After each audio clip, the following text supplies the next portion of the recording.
একটা নতুন ধরনের চা বানানোর পদ্ধতি এই প্রয়াগরাজে এসে দেখছি এবং 2-3 দিন খেলামও, দারুণ দারুণ টেস্ট।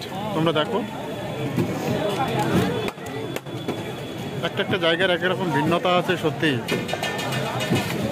দারুণ।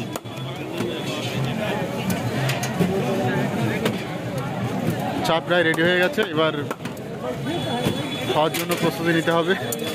বাঙালি চা খায়, বাঙালি খায়, আর যারা নট বাঙালি তারা পান করে। আমরা কখনোই বলি না যে চা পান করছি, আমরা চা খাবো, আমরা চা খাবো।